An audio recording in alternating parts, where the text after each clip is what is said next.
to Comic Universe, the only nerd website that you need in your life. I'm DPZ, and I'm here with my partner in crime, C-Dubs, and we're here with another comic review. And I know that our first 3 episodes was basically like something like Omniverse, but it's a long thing. I don't want to get into it. But we're here to serve you in your universe. Not serve, but, you know, because we charge extra for that, especially... Yes. No, not gonna make that joke. Well, in the comment section below, I can see it now. Well, yeah. And if you guys hear any whining, that's just my dog, Mikey, in the background. Yeah. We're still working on what to do with him during these videos. So yeah, you have to, you know, tune him out. Don't worry, he's not getting tortured or anything. He's just an attention whore. Yes, so. Very much so. Very much so. But I know like 10, 20 friggin' people are gonna be like, hey, why isn't Mikey in the video? And I'm like, you may see him in the future, but as of right now, as we're working the kinks out, it's in the best. Yeah. See, he knows we're talking about it. Yeah, anyway, he can hear so us. We're here once again with another comic review, and this time around we're going with your boy, Logan. Logan, yes, sir. And we are talking about Wolverine, Not Dead Yet. This is written by Warren Ellis with artwork, very early artwork by Lionel Yu. So, Dubs, my man, what'd you think? As much as of a fan I am, and I can really see what the writer was going for in this book, it just wasn't one of my favorites. And I remember reading it the first time a few years back, and I kind of thought the same thing. I can see what he was going for. I love everything with Wolverine, so I still like it. It just wasn't the most captivating read. It wasn't a chore by any means to get through, and again, I can see the paranoia that they were trying to aim for, but I feel like they missed the mark. I think that they don't really understand the character all too well. Which is odd, because Ellis had written Astonishing X-Men for a bit, but even then, like, it's... Okay, for retrospective of what this story's about, because this is not a very, like, this is not a huge Wolverine story. Right. This is a time period when Wolverine still had the bone claws, and what had happened was Wolverine is currently being hunted by someone he thought he killed by the name of McLeish, who was this assassin, this Scottish assassin that he was kind of friends with, not really, right, until he killed his girlfriend's father, and he thought he killed McLeish in the ensuing battle, but now it looks like he's back. And now that Wolverine doesn't have the adamantium in him, this is a time period when after Magneto ripped the adamantium, and he's just got the bone claws. Right. He's now being hunted by McLeish, and it's really more like a mind game he's playing, because he's now, like, his healing factor is not up to par without the adamantium, which I always thought weird. Like, why does the adamantium, like, supercharge his healing factor? That's actually part of the thing. That's why I was like, I think they don't really understand that it's kind of the opposite.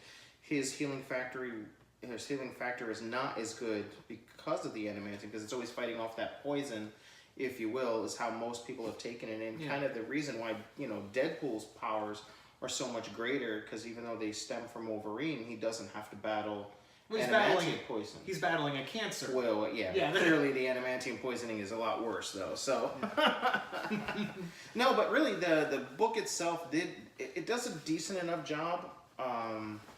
But I also think maybe his healing factor isn't on par because of how often he's being attacked. Yeah.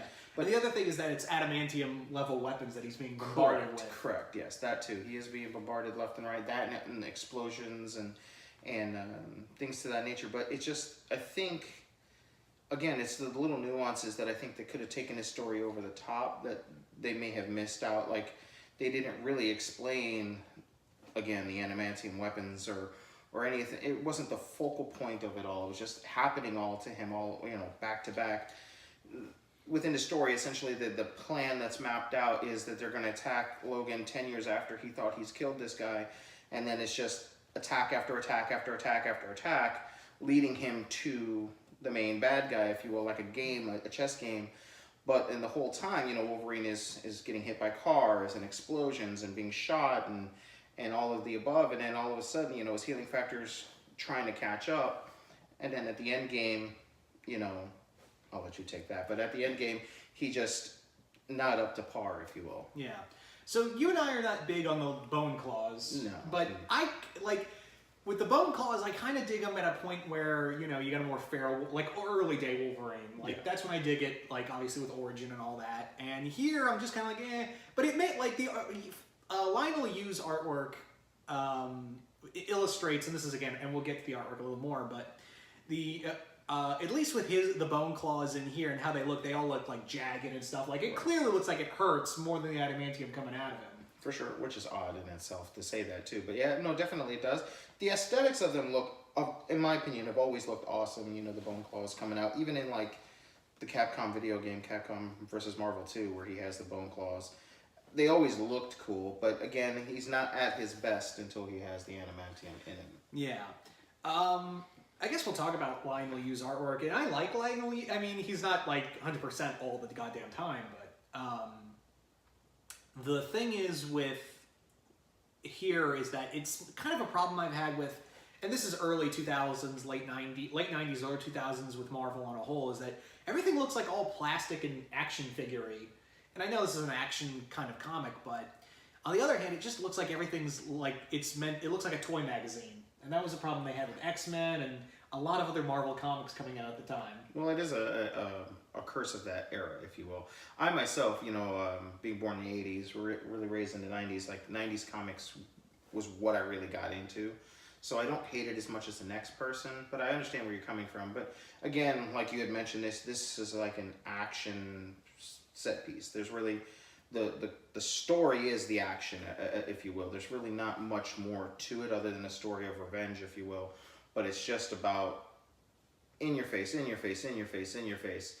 And I mean, the artwork matches that pretty well. You know, we're not talking the most big-chested burly or anything like that, but it is definitely a hint in there, and it's again, and it's early You, which later on we'd see like more of the painted look and all that. Right.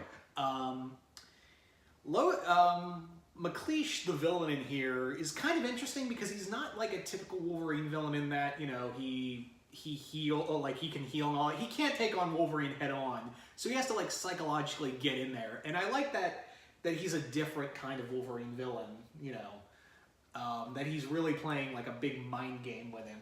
Because, I feel the same way. I think he's a pretty good. I think he has the potential to be a great villain. He's freaking dead. He's dead now, but again, comics, you know. Yeah. But it could have.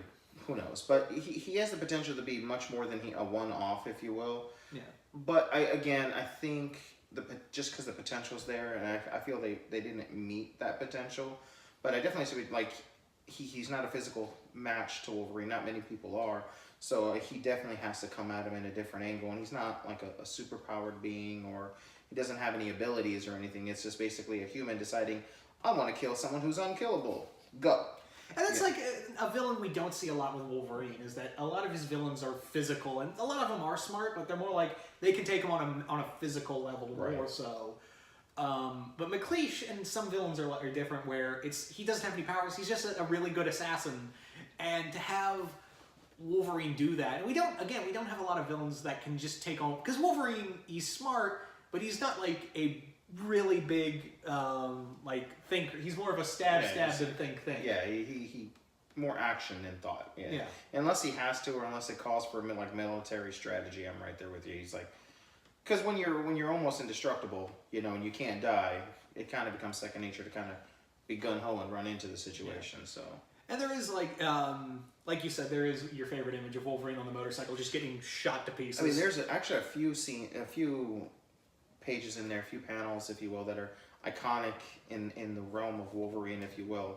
Again, like you said, that's one of my favorites of all time. Him jumping off the motorcycle, just being bombarded with bullets left and right, and it's just a fantastic, and it speaks again to that era of artwork, if you will, in the 90s. But I really dig it, to be honest with you.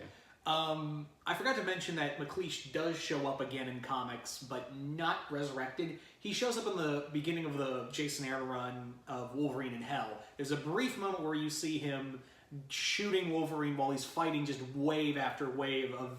And I really want to talk about... I actually forgot about that until you reminded me earlier. Yeah.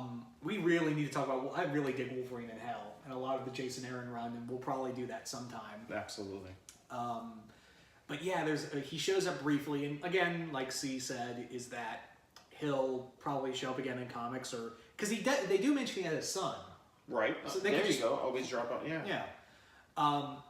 And that's what I like here is that Wolverine at the end kind of plays his own little mind game, but at the same time, there's still like a lot of left out, like you said, with the where did McLeish get the adamantium, and this whole thing with it turned out to be this son of a Triad member who Wolverine didn't even meet. That turned out to be the big villain. Right. There was like a big turn within the story where I was like, wait, what? Who is this? And then I was like, oh, okay. And the whole concept of it all being, and they even touch on it in the story on how kind of asinine it is it's all based off of having an actor play in a movie or having the rights to a movie or something to that degree. I kind of skimmed over that part because I zoned out, but I was just like, so basically all this happened because a movie. Or the film rights. I'm like, what? Wow, this is I didn't know that the Fox Disney deal was so brutal, right?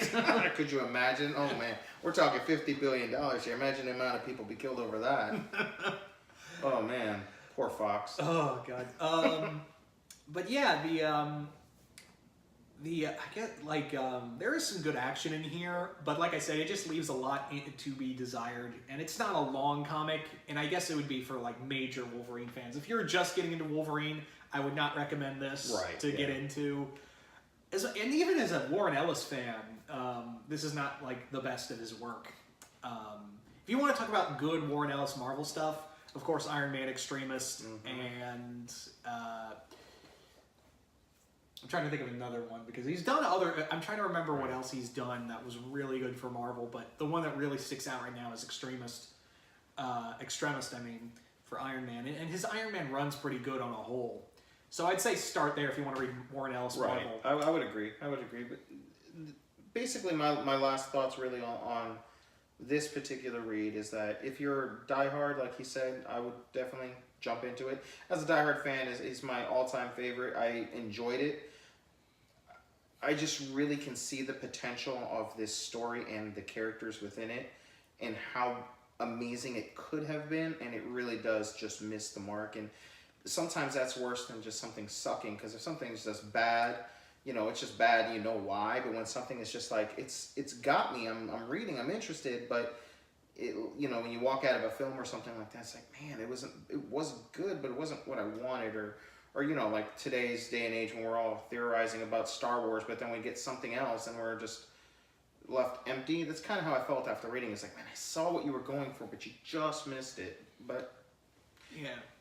Anyway, I mean, it was good. I would, unless you're a diehard fan, I would pass it up, to be honest with you. Yeah, and again, I got this for the price for this hardback I got was $20, $21 with tax. I just got this again. It was another bargain bin comic I got for $10. I mean, if you're a collector too, like ourselves, I mean, definitely, if that's the case. But if we're sitting here trying to get someone to get into Wolverine, or even people who are not fans of Wolverine, but are trying to understand or get involved in the character, especially as we all know eventually he's going to make his way into the MCU.